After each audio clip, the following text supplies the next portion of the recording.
Hello students, in this video I will discuss SHM topic related question which were asked in previous year mains. So in this video we'll discuss some question which were asked previously in 2023 means. So let's start with question number 1. In a linear simple harmonic motion. Okay, so option है first statement है restoring force is directly proportional to the displacement. Okay, यहाँ अगर force बोलता, restoring मतलब negative बोल रहा है ऐसा कुछ. रीस्टोरिंग फोर्स, रीस्टोरिंग का सेंस ही नेगेटिव है, ठीक है ना. Restoring force is directly proportional to displacement.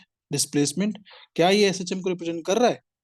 क्या ये एसएचएम को रिप्रेजेंट कर रहा है? तो यस यस कर रहा है. रिस्टोरिंग फोर्स मतलब माइनस साइन ये ऑलरेडी यहाँ पे है, इसका मतलब ये है, ठीक है. तो दिस इज करेक्ट. दूसरा है acceleration and displacement are in opposite direction. ये भी सही है. You know acceleration a is directly proportional to minus x होता है. एसएचएम का बेसिक तो यही है, डेफिनेशन है, जो acceleration is directly proportional to minus sine of x to the power 1. This statement is also correct. And option C है the velocity is maximum at mean position. You all know in simple harmonic motion at mean position velocity is maximum or which is equal to a omega. Okay, so I think option C statement C is also correct. Next statement है the acceleration is minimum at extreme points. Acceleration is minimum at extreme point, तो ये है. यहाँ पे acceleration अगर magnitude आप बोलोगे acceleration का तो वो मैक्सिमम होता है which is equal to omega square into A. यानी in general acceleration is equal to omega minus sign, या मैग्नीट्यूड की बात करूं तो ओमेगा स्क्वायर इनटू एक्स. तो एक्सट्रीम पे तो मैक्सिमम एक्सेलरेशन पॉसिबल है. तो आई थिंक ये वाला स्टेटमेंट जो वो गलत है. आई थिंक नहीं, मतलब गलत है. So choose the correct option. तो A B C, so option A is correct. ठीक है, सिंपल क्वेश्चन है. तो मेंस में क्वेश्चन काफी सिंपल आ रहे हैं, तो सिंपल क्वेश्चन है. Next question. नेक्स्ट है a particle execute SHM of amplitude A. ठीक है, the distance from mean position where its kinetic energy becomes equal to its potential energy. तो मतलब you all know kinetic mean position, distance from mean position where its kinetic energy is becomes equal to potential energy. You all know kinetic energy is 1/2 mv square और v equal to omega square a square minus x square.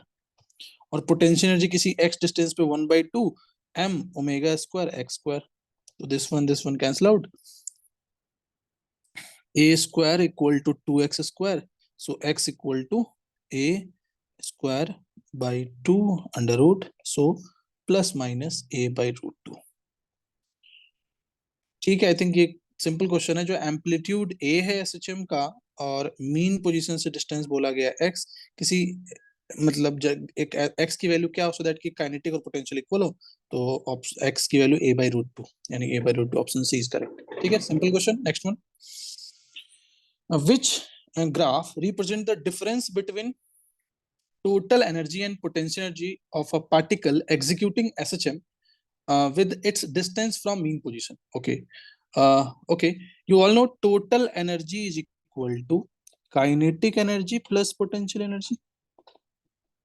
So यहाँ कह रहा है जो total energy minus potential energy का graph, तो you know total energy minus potential energy is kinetic energy. तो overall वो पूछना ये चाह रहे हैं जो काइनेटिक एनर्जी और एक्स ग्राफ कैसा होगा इन एसएचएम. ठीक है, तो you know x kinetic energy is equal to 1/2 m omega square A square minus x square. और x की वैल्यू जब जीरो होगी, जब x की वैल्यू जीरो होगी तो ये मैक्सिमम होगा मतलब. और ये आपको दिख रहा होगा अगर आप यहाँ 1/2 m ओमेगा स्क्वायर ए square minus 1/2 m omega square X square. तो ये कुछ पैराबोला जैसा, अगर मान लो इसको मैं बोलता y है, ये कोई कांस्टेंट है, ये भी कोई कांस्टेंट m है, या मान लेते हैं a है और x स्क्वायर. तो ये कुछ पता क्या है? y is equal to A X square plus B X plus C. तो b वाला टर्म तो है नहीं. तो ये एक पैराबोला का इक्वेशन है, और जहां पे जो ए ये वाला टर्म है, ये टर्म नेगेटिव है, नेगेटिव है, तो नेगेटिव है तो कैसा पैराबोला का डाउनवर्ड, और x इक्वल टू 0 पे कुछ मैक्सिमम वैल्यू है, और x equal to a plus A पे वैल्यू कुछ होगी माइनस ए पे, तो ग्राफ कुछ ऐसा पॉसिबल है। ठीक है, ग्राफ कुछ ऐसा पॉसिबल है, तो ऑप्शन डी इज करेक्ट। तो हमें बेसिक पता होना चाहिए जो कैसे आया कैसे हुआ। ठीक है, now next one, a particle is executing simple harmonic motion. The ratio of potential energy and kinetic energy of the particle when its displacement is half of its amplitude. Simple question, potential energy by kinetic energy का ratio पूछा जा रहा है। potential energy is 1/2 m omega square a x square, और x is nothing but displacement half of the amplitude, that is a/2 का whole square divided by kinetic energy is 1/2 m v square in omega square a square, और x की जगह पे a square by 4, मतलब a/2 का whole square. This ये वाला cancel हो गया, a square by 4, और this is 3a square by 4 खत्म हो गया, तो ये आ गया 1:1/3, that is 1:3, 1:3, option D is correct. ठीक है, simple question. Next one, the variation of kinetic energy of a particle executing simple harmonic motion with a displacement x starting from mean position to extreme position। अभी just बताया था मैंने ऊपर, तो आप देख सकते हो जो एक पैराबोला, डाउनवर्ड पैराबोला, जो कि यही पॉसिबल है, मीन पोजीशन से एक्सट्रीम तक पूछा गया, तो सिंपल अभी जस्ट ऊपर डिस्कस किया है। Next question, a rectangular block of mass 5 kg attached to a horizontal spiral spring executing simple harmonic motion of amplitude 1 meter, time period इतना, the maximum force exerted by spring on the block, you all know, अगर अपने पास एक block mass system है, ये अभी mean position पे है, तो मैक्सिमम फोर्स क्या पॉसिबल है जब ये यहाँ पे आ जाए या यहाँ पे आ जाए। जैसे मान लो यहाँ पे आ रहा होगा ये, तो स्प्रिंग इस पे मैक्सिमम फोर्स कितना लगा सकता है, तो कितना लगा सकता है स्प्रिंग फोर्स मैक्सिमम, तो यही spring force, maximum spring force ही पूछा जा रहा है अपने से। और इसकी वैल्यू अगर मैग्नीट्यूड की बात हो तो इसकी वैल्यू होगी m इंटू ए, और a कितना होगा m omega square into amplitude a, magnitude निकाल रहे हैं। तो मास है 5, टाइम पीरियड देखो, टाइम पीरियड है 3.14, that is pi second, so omega equal to 2 pi by t, that is omega equal to 2, so omega 2 यानी 4, और एम्पलीट्यूड है 1 metre, so 20 newton. Simple question. Next question, a particle execute SHM of amplitude a along x-axis, okay, a particle execute SHM of amplitude a along x-axis, ठीक है, at t is equal to 0 the position of particle is x equal to a by 2, ऐसा कुछ है। Particle execute SHM at t is equal to 0, t ये mean position है, t is equal to 0, particle यहाँ पे x equal to a by 2 पे यहाँ से चलना स्टार्ट हुआ, इट मूव अलोंग पॉजिटिव, मतलब इधर की तरफ मूव कर रहा है, पार्टिकल इधर मूव कर रहा है positive x axis, and displacement, the displacement of particle, कह रहा है डिस्प्लेसमेंट ऑफ पार्टिकल किसी t टाइम पे वो है x equal to a sine omega t plus delta, यानी फेज। तो आपसे पूछा रहा है डेल्टा की वैल्यू क्या होगी, तो सिंपल है, कैसे करेंगे, अप्रोच क्या होगा, तो अप्रोच देखो, ये जनरल इक्वेशन है सिस्टम का, उन्होंने बोला है t इज इक्वल टू 0 पे x equal to a by 2 है, रखते हैं value, x equal to a by 2 is equal to a sine 0 omega into t, यानी 0 प्लस डेल्टा, a से खत्म, तो 1/2 is equal to sine of delta, यानी sine delta, यानी डेल्टा की वैल्यू कितनी आ गई, तो डेल्टा की वैल्यू आ गई पाई बाई 2, और क्या पॉसिबल है 3 पाई बाई 2, 3 पाई बाई 2। अब बात ये आई सर 3 पाई बाई 2 क्या हो सकता है, और भी आगे हो सकता है कुछ भी, तो चेक, पहले हमें यहाँ चेक करना पड़ेगा, डायरेक्टली आंसर नहीं कर सकते, चेक करना पड़ेगा। उन्होंने एक चीज और बोला है, टी इज इक्वल टू 0 पे वेलोसिटी पॉजिटिव है, तो एक्स इसको डिफरेंशिएट करो, तो डिफरेंशिएट करोगे तो dx बाई dt यानी v is equal to a omega cos omega t plus delta. So v positive हो कब, जब t इज इक्वल टू 0, यानी a omega cos 0 plus delta. तो आप खुद ही चेक कर लो, A positive, omega positive, cos delta कब पॉजिटिव होगा? जब वैल्यू पाई बाई 2 होगी।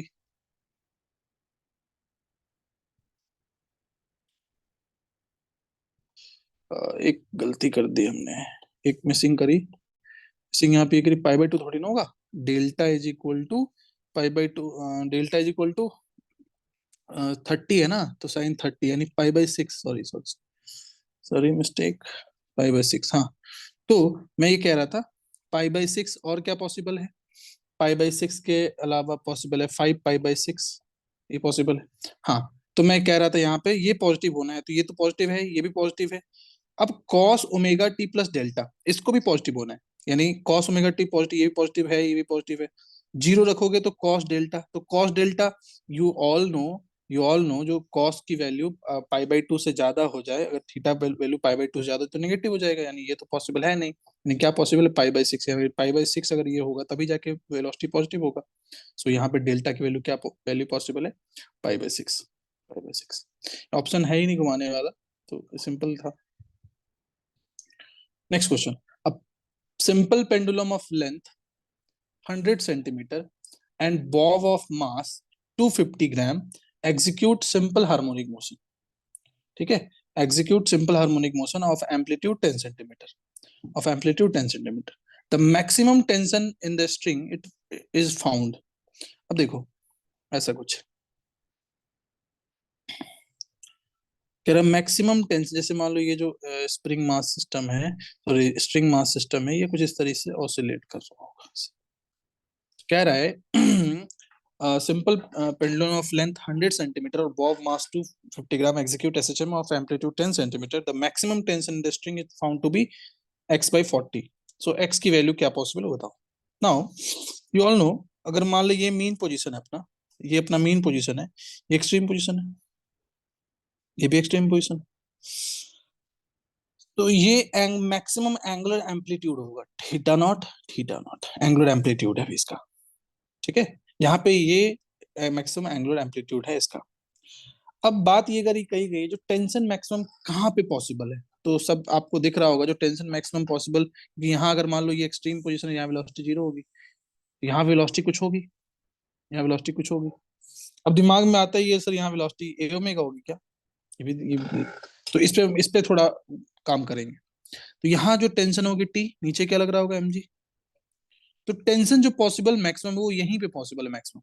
तो यहाँ पे जो टेंशन इक्वेशन हम लिखेंगे to net force toward centre equal to M we square by length है यानी एल, यानी नेट फोर्स टुवर्ड सेंटर क्या है, यानी T minus of M G is equal to M we square by L, यानी T की value जो होगी हो जाएगी M we square by L plus M G, ये टी की वैल्यू होगी। अब बात ये आई सर वी की वैल्यू क्या, ए ओमेगा लिख दे क्या, एम्पलीट्यूड क्या है, एम्पलीट्यूड 10 है, ए ओमेगा लिख दे। तो यहाँ पे एक चीज देखो, ये ए जो है वो लीनियर डिस्प्लेसमेंट है, तो पता है वो ये है, ये एल है, ये ए है, ये ए है। ठीक है, ओके, यू नो एल तो यहां से यहां आने में ये वाला हाइट कितना होगा, तो अगर आप ध्यान से देखो तो ये वाला ये लेंथ होगा एल, एल का एक component L cos theta not, तो ये वाला लेंथ कितना होगा, तो ये जो लेंथ होगा ये वाला लेंथ मैं यहाँ लिख दे रहा हूँ, this is L into 1 minus of cos theta naught. ठीक है, तो हम यहाँ पे बाई कंजर्वेशन ऑफ एनर्जी से वेलोसिटी कैलकुलेट करेंगे, डायरेक्टली नहीं लिखेंगे। तो यहाँ इस एक्सट्रीम और मीन पोजीशन पे we use conservation of energy. So conservation of energy क्या है, यहाँ पोटेंशियल एनर्जी यानी एम जी एच, और एम जी एच कितना है, तो एच है अपना L into 1 minus of cos theta naught is equal to यहाँ पे काइनेटिक तो है ना, यहाँ पोटेंशियल जीरो मान लिया मैंने, तो यहाँ पे क्या हो जाएगा 1/2 एम वी स्क्वायर, एम से एम खत्म। So V square is equal to 2 GL 1 minus of cos theta naught, ये वी की वैल्यू ये हो। अब ये वी हम लोग यहाँ रखते हैं, तो T is equal to M में कॉमन ले लेता हूं, बचा ये 2 GL divided by L 1 minus of cos theta naught plus G, L से एल खत्म। So T is equal to M times of 2G minus 2G cos theta naught plus G, so T की value आ रही है जी भी common ले लो, तो ये आ जाएगा 2 + 3 -2 cos थीटा नॉट, को 2 + 3 cos theta naught.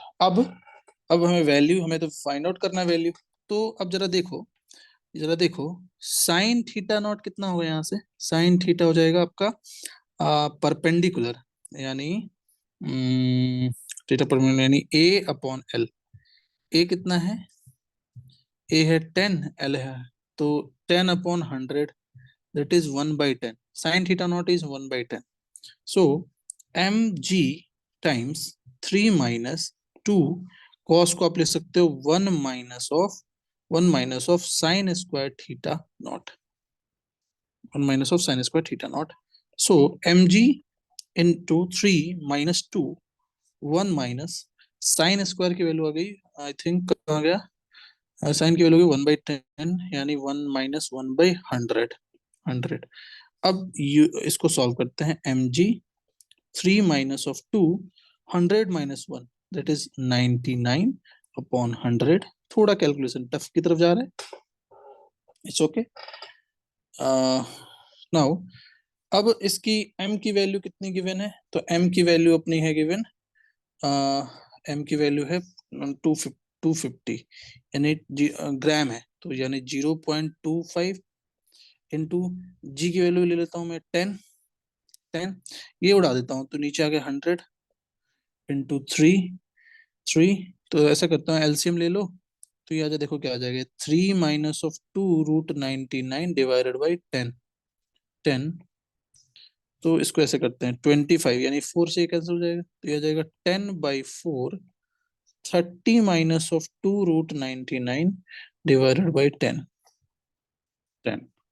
Divided by 10। अब अब क्या करें, तो थोड़ा अप्रोक्सीमेशन करना पड़ेगा, ऐसे करते हैं 10/4, 40, अभी काटते नहीं है, 30 - 2 99, तो 99 अप्रोक्स कितना होगा, 10 से कम, यानी 9.9 के अराउंड हो जाएगा। 8 ले लेता हूँ मैं, 8, तो ये आ जाएगा 10/40, ये आ जाएगा 30 - 19.19, तो 19 यानी 19.8 या 9 के आसपास, 16, नहीं नहीं 9 होगा, 8 के आसपास हो गई, तो ये अपना आ जाएगा 30 - ये, तो 30,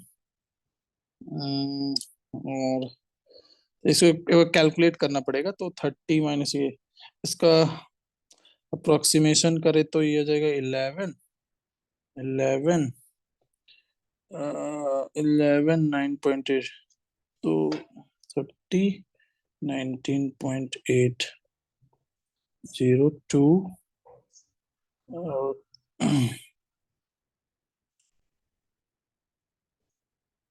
0.1, तो 10, इसको मैं नया कुछ नहीं बोला, 9.8 ले लेता हूँ फिर, 9.8 कुछ बोला है ना मैं, जी नहीं दिया, नहीं दिया, 9.8 लेना पड़ेगा, 9.8, 9.8, तो 9.8 इंटू 10.2/40, तो ये अप्रोक्सीमेट 99 के राउंड आ रहा है, 90, वो चेक कर लेंगे इसको, 99 के राउंड आ रहा है। ठीक है, तो इस क्वेश्चन को ऐसे करना था, इसमें अगर आप उस तरीके से करोगे v = से, तो गलती होगी ये, तो ये थोड़ा एक अच्छा क्वेश्चन था, इसमें वो एक बार से चेक कर लेंगे। Next question. A mass m is attached to two spring as shown in the figure. The spring constant is k1 k2 time period. तो ये सिंपल सा क्वेश्चन है, देखो अगर ऐसा कुछ है तो अगर मान लो इस ब्लॉक को अपने अपने इस पोजीशन से थोड़ा सा डिस्प्लेस करोगे, तो अब चेक करो, इसमें इलोंगेशन होगा तो स्प्रिंग फोर्स किधर की तरफ, तो इधर की तरफ, इसमें कंप्रेशन होगा तो स्प्रिंग फोर्स किधर की तरफ, तो इधर की तरफ, के एक्स, दोनों में एक्स इधर की तरफ होगा, यानी k1 k2x k1x। तो अगर आप ठीक से देखो ना, तो इसमें क्या हो रहा है, जो ये पैरेलल जैसा कुछ है, आप अगर बताओ तो पैरेलल में, जैसे आप जैसे दो स्प्रिंग है, अगर ब्लॉक को थोड़ा नीचे लेके आओगे, दोनों में क्या होगा, कंप्रेशन, दोनों में स्प्रिंग फोर्स का डायरेक्शन सेम ही होगा, यहाँ भी सेम ही है दोनों में स्प्रिंग फोर्स का, तो मतलब दोनों पैरेलल में, और दोनों पैरेलल में है तो आप डायरेक्टली टाइम पीरियड लिख सकते हो 2 pi under root of m by K equivalent, और के इक्विवेलेंट ये पैरेलल में तो क्या हो जाएगा 2 pi under root of m upon k1 plus k2। तो सिंपल क्वेश्चन है, पढ़ रखा होगा। Next, choose the correct length l, choose the correct length, option होना चाहिए length l versus time square, ठीक है। तो आप सिंपल है, सिंपल मतलब जानते हो 2 pi under root of l by G, तो स्क्वायर कर दो, ये आ जाएगा 4 pi square l by G. So आपसे पूछा गया है जो टी स्क्वायर और एल का कर्व कैसा हो, तो आपको दिख रहा है जो ये T square directly proportional to L है, यानी Y directly proportional to X है, यानी straight line passing through origin. Simple सा, ऑप्शन सी। नेक्स्ट क्वेश्चन है, the amplitude of a particle executing SHM is 3 centimetre, the displacement eight which it's kinetic energy will be 25% more than the potential energy. Kinetic energy will be displacement at which x वो होना चाहिए जब kinetic energy is will be 25% more than, यानी potential energy plus 25 p by 100 ऐसा कुछ। तो kinetic energy, potential energy, या इसको एक साथ ऐसे लिख सकते हो आप, देखो 0.25 यानी 1.25 पोटेंशियल एनर्जी, और काइनेटिक क्या होता है 1/2 m ओमेगा स्क्वायर ए स्क्वायर माइनस एक्स स्क्वायर, और ये हो जाएगा 1.25 1/2 m omega square X square. अब यहाँ से इसको सॉल्व कर लीजिए। ये आ जाएगा A square is equal to 2.25 X square, तो एक्स की वैल्यू आ जाएगी ए स्क्वायर अपॉन 2.25 का अंडर रूट, तो ये आपका देखो आ जाएगा, ऐसे कर लो पर 100 लिख लो, ए स्क्वायर अपॉन 225, तो आ जाएगा 10a/15, यानी 5 2 जा 5 3 जा, तो ये आ जाएगा 2a कितना है 3 सेंटीमीटर अपॉन 3, तो खत्म हो गया, 3 से 3 cancel out, that is 2 centimetre, x equal to 2 centimetre पे ऐसा होगा। ठीक है, ऐसे ही मैं एसएचएम के 5 सीरीज लेके आऊंगा, जैसे इसमें 11 किया, अगले में मैं कोशिश करूंगा ज्यादा क्वेश्चन रखूं, तो हम एसएचएम के जितने भी क्वेश्चन आए हुए 2018 से लेके 2023 के बीच में हम वो सारा कवर करेंगे। ठीक है, तो प्लीज इस चैनल को सब्सक्राइब करिए, लाइक करिए। थैंक यू, मिलते हैं फिर नेक्स्ट लेक्चर।